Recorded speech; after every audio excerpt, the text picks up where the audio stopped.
Class 12th biology के जितने भी स्टूडेंट 2026 में बोर्ड एग्ज़ाम देने वाले हैं उनके लिए यह पेपर बहुत ही ज़्यादा इम्पोर्टेंट होने वाला है।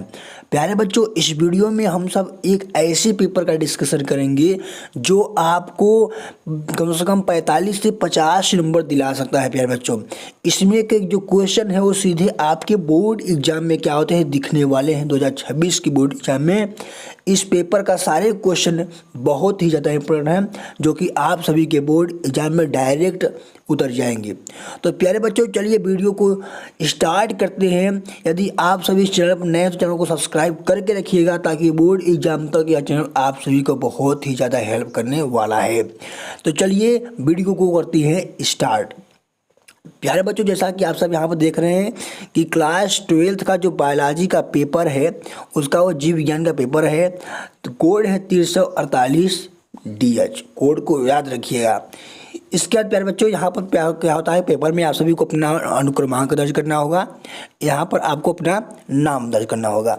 समय तो जाहिर सी बात है कि समय आपको 3 घंटे 15 मिनट मिलेंगे। पूर्णांक प्यारे बच्चों आप सभी का कितना रहेगा, 70। कितना रहेगा, 70, 100 नहीं, कितना रहेगा, 70 रहेगा। ठीक है, और 30 नंबर आपको प्रैक्टिकल में मिलेंगे। प्यारे बच्चों, थोड़ा सा हम लोग यहाँ पर निर्देश को पढ़ लेते हैं। निर्देश है कि नोट प्रारंभ के 15 मिनट विद्यार्थी को पढ़ने के लिए निर्धारित है। सभी प्रश्न करना अनिवार्य है। प्यारे बच्चों, आवश्यकता अनुसार अपने उत्तरों की पुष्टि नामांकित चित्रों द्वारा कीजिए।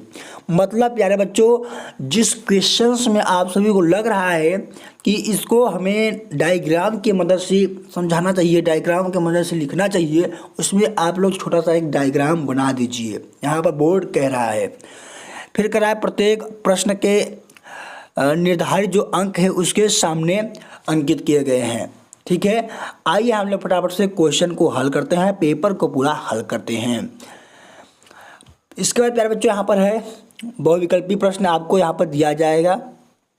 बहुविकल्पी प्रश्न में है पहला क्वेश्चन का है कि निम्नलिखित में से कौन सी वायु परागण की विशेषता नहीं है। ऑप्शन है हल्के परागकण, बेहतर अनावृत पुंकेसर, बृहत पिछिल वर्तिकाग्र, इसके बाद असंख्य बीजांड।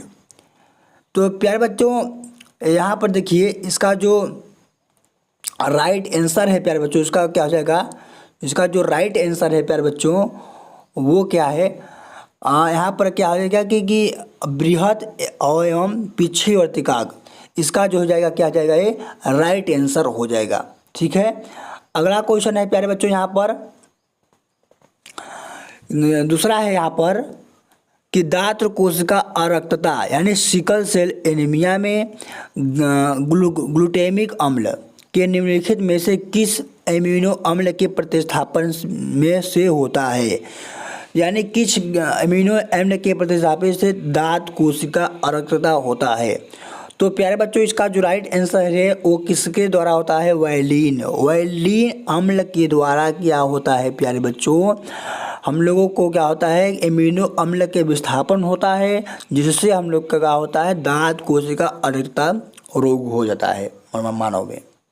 अगला क्वेश्चन है यहाँ पर कि प्रत्येक प्रतिरक्षी अणु में कितने पेप्टाइड बंध होते हैं। तो प्यारे बच्चों, प्रत्येक प्रतिरक्षी अणु में हम लोग कितने होते हैं, 4 पेप्टाइड बंध होते हैं। कितने होते हैं, 4 पेप्टाइड बंध होते हैं। अगला क्वेश्चन यहाँ पर है प्यारे बच्चों अति लघुत्तरीय प्रश्न हुए दूसरा में। इसके बाद प्रत्येक क्वेश्चन 1 नंबर के होंगे और 5 क्वेश्चन दिए जाएंगे।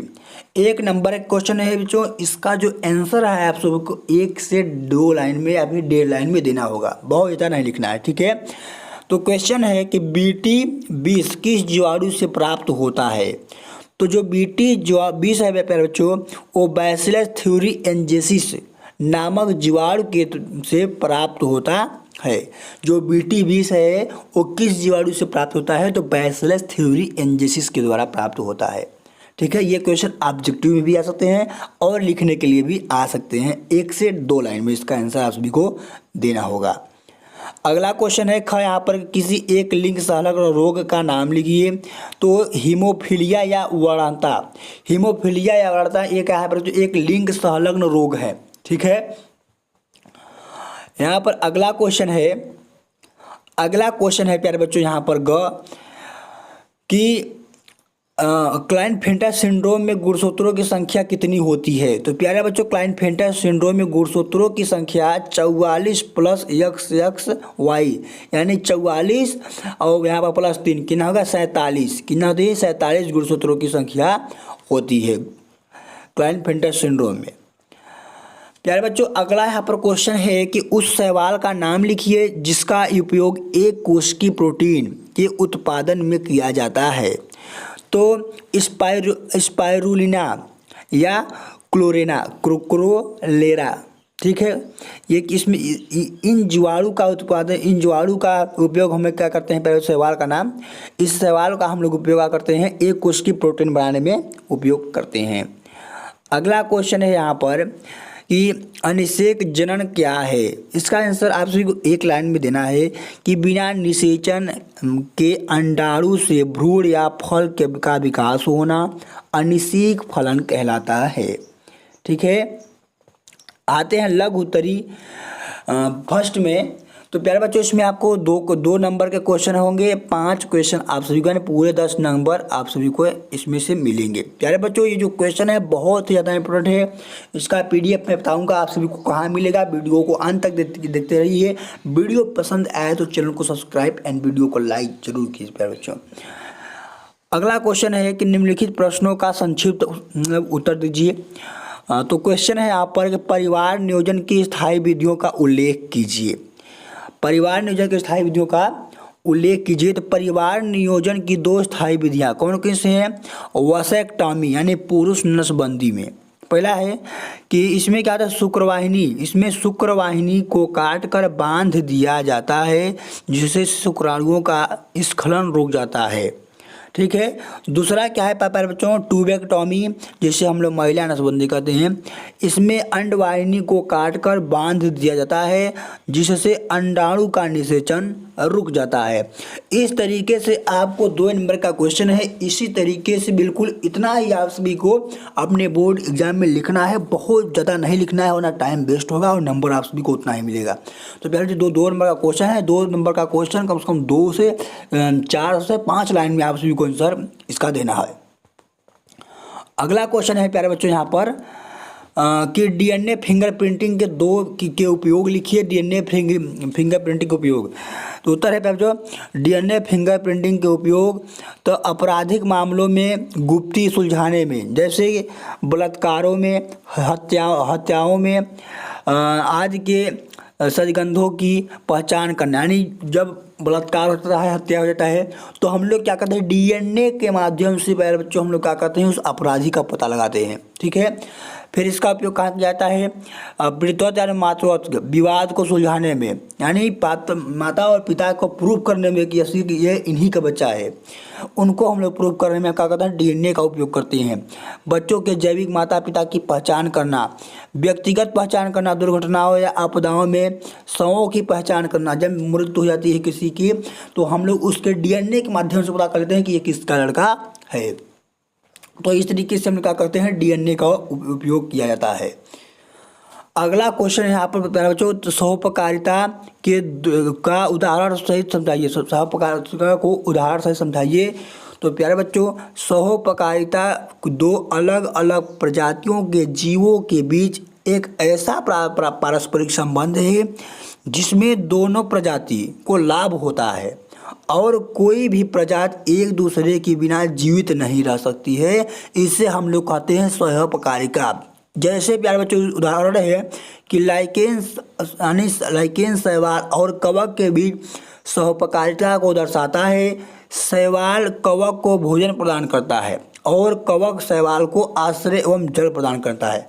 इसका मतलब प्यारे बच्चों दोनों एक दूसरे पर आश्रित है और दोनों को ही लाभ हो रहा है और इसमें कोई भी जीव एक दूसरे के बिना नहीं रह सकता है। इसी को हम लोग क्या कहते हैं, सहोपकारिता कहते हैं।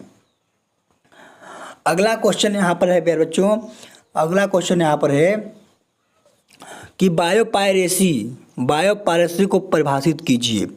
तो उत्तर है प्यारे बच्चों यहाँ पर बायोपायरेसी से तात्पर्य किसी अंतर्राष्ट्रीय यानी किसी बहुअंतर्राष्ट्रीय कंपनी या संगठन द्वारा किसी देश या लोगों से संबंधित जैविक संसाधनों जैसे पारस्परिक ज्ञान, आनुवंशिक सामग्री का उनकी अनुमानित और उचित मुआवजे के बिना उपयोग करना। यानी कोई जो बाहरी कंपनी है यानी संगठन है जो किसी देश से उसके बिना अनुमानित लिए उसकी जैविक संसाधनों का उपयोग कर रहा है, उसे हम लोग क्या कहते हैं, बायो पायरेसी कहते हैं। अगला क्वेश्चन यहाँ पर है कि समष्टि के किन्हीं दो महत्वपूर्ण गुणों का वर्णन कीजिए। मोस्ट इंपोर्टेंट है प्यारे बच्चों, ये सारे क्वेश्चन आप सभी को बोर्ड एग्जाम में एग्जैक्ट दिखने वाले हैं। अगला क्वेश्चन क्या है यहाँ पर कि समष्टि के किन्हीं दो महत्वपूर्ण गुणों का वर्णन कीजिए। तो जन्म दर पहला क्या है इसका गुण, जन्म दर। तो समष्टि में प्रति 1000 जीवों पर प्रति वर्ष जन्म लेने वाले नए जीवों की संख्या। इसके बाद क्या है, मृत्यु दर। मृत्यु समष्टि में प्रति 1000 जीवों पर प्रति वर्ष मरने वाले जीवों की संख्या। ठीक है, ये सब क्या है, समष्टि के दो महत्वपूर्ण क्या है, गुण हैं सब। अगला है प्यारे बच्चों कि लघुत्तरी जो सेकंड है, इसमें प्यारे बच्चों इसमें आप सभी को 3 नंबर का एक क्वेश्चन रहेगा, 4 क्वेश्चन रहेगा, 12 नंबर। सबसे ज़्यादा नंबर ये दिलाता है, ये लघुत्तरी सेकंड आप सभी को सबसे ज़्यादा नंबर दिलाता है। तो यहाँ पर क्वेश्चंस क्या है, परागकण की सचित्र वर्णन कीजिए। तो प्यारे बच्चों यहाँ पर हमें क्या लग रहा है कि इसमें हमको चित्र एक बना देना चाहिए। तो हम लोग क्या करेंगे, यहाँ पर एक छोटा सा हम लोग पेंसिल से क्या करेंगे, चित्र बना देंगे। इसके बाद ये सारा थ्योरी लिख देंगे। ठीक है, तो आप सभी को चित्र बनाकर जहाँ भी लगे चित्र बनाइए, वहाँ पर आप सभी को चित्र बनाना है, वरना नंबर आप सभी के कट सकते हैं। तो उत्तर क्या है, परागकण नर युग्मकोद्भिद का प्रतिनिधित्व करता है। इसका निर्माण परागकोश में होता है। ठीक है, संरचना की बात करते हैं तो यह गोलाकार होता है। इसकी 2 प्रमुख परतें होती हैं। बाह्य चोल, यह कठोर बाहरी परत है जो स्पोरोपोलिन नामक प्रतिरोधी कार्बनिक पदार्थ से बनी होती है। इसमें जनन छिद्र होते हैं जहाँ स्पोरोपोलिन अनुपस्थित होता है। फिर अगला इसका क्या है, अगला परत है इसका अंतःचोल। यह पतली और भीतरी परत है जो सेलुलोज और पेक्टिन से बनी होती है। परागकण के अंदर एक कोशिका द्रव्य होता है जिसमें एक केंद्रक होता है जो विभाजन करके कायी कोशिका और जनन कोशिका बनाता है। इस तरीके से आप सभी को थ्योरी लिख देना है। और क्या करता है, छोटा सा एक डायग्राम परागकण का पेंसिल से बनाना है, पेन से नहीं, किससे, पेंसिल से बनाना है। ठीक है, आइए हम लोग ख आंसर देखते हैं। यहाँ पर एक ख आंसर है, ख क्वेश्चन है कि मेंडल के प्रभावता नियम को 2 उदाहरण की सहायता से समझाइए। ठीक है, तो प्रभावता का नियम मेंडल के वंशागत सिद्धांतों में से एक है। नियम क्या है कि जब विपरीत लक्षणों वाले 2 संयुग्मजी जीवों के बीच संकरण कराया जाता है तो पीढ़ी में केवल प्रभावी लक्षण ही व्यक्त होता है, जबकि अप्रभावी लक्षण छिपा रहता है। इससे हम लोग क्या कहते हैं, मेंडल का प्रभाविता का नियम कहते हैं। उदाहरण है कि मटर के लंबे पौधे और बौने लंबे पौधे यानी डबल टी और बौने पौधे यानी स्मॉल टी अप्रभावी है लक्षण। जब पौधे के बीच संकरण कराने पर पीढ़ी में सभी पौधे जीनोटाइप वाले लंबे होते हैं। इस प्रकार लंबाई का लक्षण क्या होता है, कैपिटल टी होते हैं, बौने पर प्रभावी होता है। ठीक है, अगला क्वेश्चन यहाँ पर है प्यारे बच्चों, अगला क्वेश्चन है कि पीसीआर यानी पॉलीमरेज चेन रिएक्शन तकनीकी का संक्षिप्त वर्णन कीजिए। ठीक है, तो यहाँ पर पॉलीमरेज चेन रिएक्शन वह तकनीक है जिसका उपयोग इन विट्रो में डीएनए के छोटे छोटे खंडों की असंख्य प्रतिलिपियां बनाने के लिए किया जाता है। ये 2 से 3 चरण में क्या होती है संपन्न होती है क्रिया। तो चरण 1 क्या है कि निष्प्रभावीकरण। उच्च तापमान पर डीएनए के दोनों स्ट्रैंड को अलग किया जाता है। ठीक है, दूसरा है तापानुशीलन। तापमान को कम करके प्राइमर को डीएनए स्ट्रैंड के पूरक क्षेत्रों में जोड़ा जाता है। विस्तार डीएनए पॉलीमरेज की उपस्थिति में प्राइमर से शुरू करके डीएनए स्ट्रैंड को संश्लेषण किया जाता है। यह चक्र कई बार दोहराया जाता है जिससे डीएनए की मात्रा घातांक वृद्धि होती है।